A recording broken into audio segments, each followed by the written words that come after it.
Today on Real Rescues, the firefighters of Whitewatch rescue 2 people after a head-on collision in a country lane. Honest, Julie, I'm sure. You're going to hear quite a lot of noise in a minute. They're going to start cutting at the back, all right? There's nothing to be worried about. Paramedic John Don gets called to a 10-year-old girl who was found unconscious in the playground. Her eyes were definitely closed. Definitely closed. And it was about 3 or 4 seconds. 3 or 4 seconds. And traffic cop Karen Drysdale attends a road accident where a motorbike goes up in flames and melts into the tarmac. I have to say that is the most damage I've seen from a fire impact in a long while.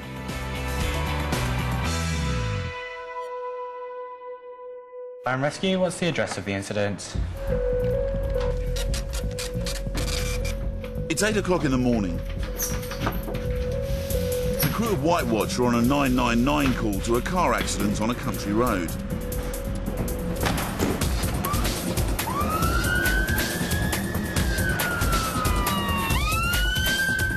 We're on our way to a road traffic collision.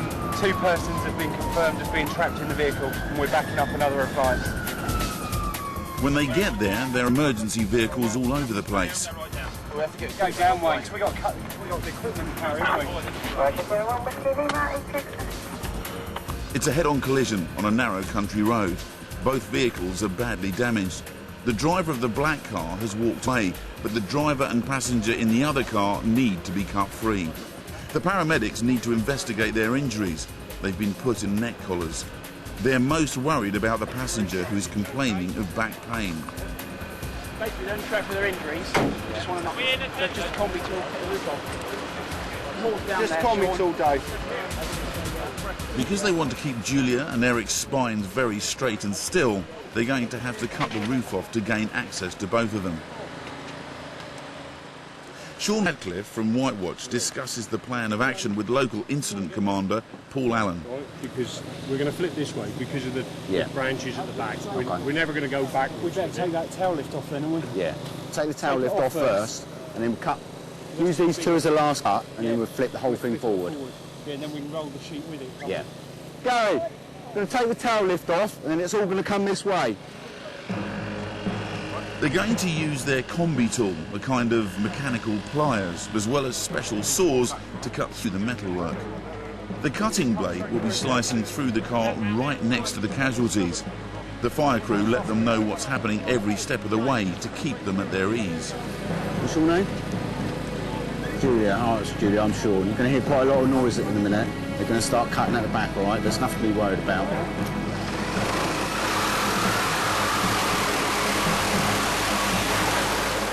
It's very close and it's very noisy. Because it's a remote location, the air ambulance has been called to take Eric Westerman, the most seriously injured passenger, to hospital as quickly as possible. His injuries are giving everyone cause for concern.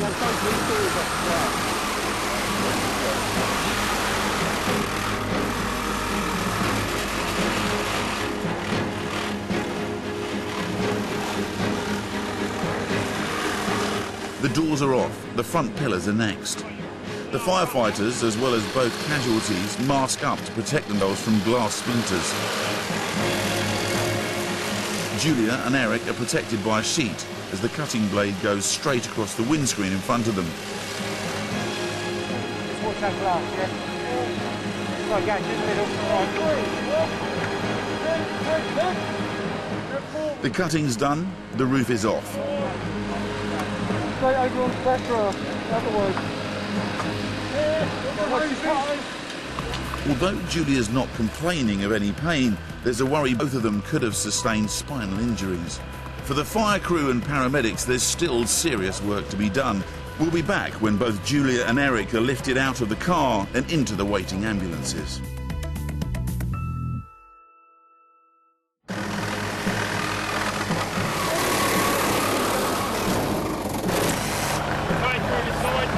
Earlier in the show, we saw the officers of Whitewatch cutting the doors and roof of a car following an accident. You have to go forward, watch your left forward. Go forward. Work colleagues Julia and Eric are both trapped, but now they have proper access to them. Sean and his crew can begin the job of lifting them out of the vehicle without risking possible spinal injury. Despite the horror of the crash, these are two of the most cheerful patients paramedic Paul Bishop has ever dealt with.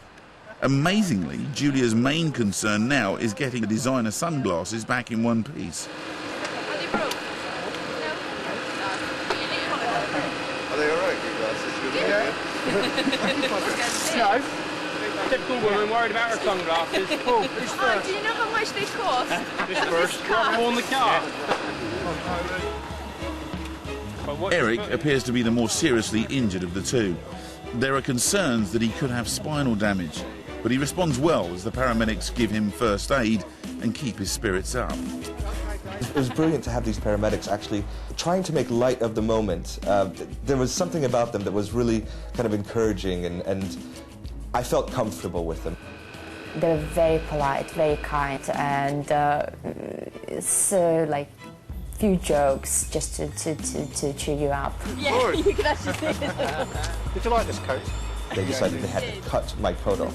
Colin, what do you think? And that became a fantastic set of jokes for them, because they were saying, well, for insurance purposes, what should we claim then?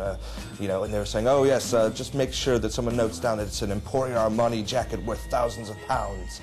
And it was brilliant. They worked quickly, they worked effectively, keeping me still, making sure that if I did have any serious neck injuries, that they would take care of it. No, you stay relaxed. We're quite good at this. We enjoy it. Are you doing it? I'm trying to help. I know, you've been very good. How are you going to do it? We're just going to basically... You're going to go down? No. We're just going to... Because she hasn't actually got any spinal tenderness or anything like that, we're not unduly concerned about her.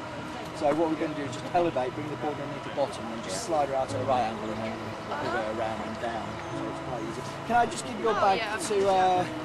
who likes handbags? Gary. Gary's drawn the short straw to the amusement of his colleagues. I thought I'd give it to the expert. Gary. Go and do what Gary would. Gary, what's your role here? Despite the jokes, the crew are deadly serious about getting Julia out safely. Up a bit more, I think. A bit more, okay. 2, 3. There we go. Right. But the banter continues, and even station manager Ryan gets landed with the handbag while the crew get on with the rescue. And Julia still thinks she can do things herself. No. Let us do it. Be told. I'm just going to pivot you around. All right. A little lower now, yeah? A little bit. Yeah. Lovely. Julia's head is taped to immobilising blocks. Meanwhile, her work colleague Eric is being carried to the waiting air ambulance. In just a few minutes, he'll be in A&E. There's only room for one patient in there, so Julia's journey will be a little longer by road.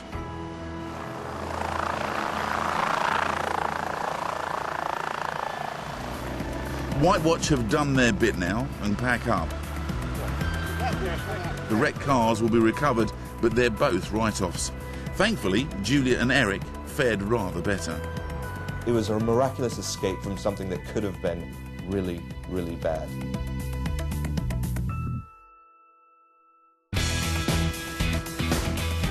Now for some news of the other people we've met today. Workmates Julia and Eric were both off work for over a month after their road accident. Julia had a broken nose as well as chest and back problems. They're both now recovering well. I was so happy with the idea that I was coming out of this accident nearly unscathed, coatless, shirtless, but still fine.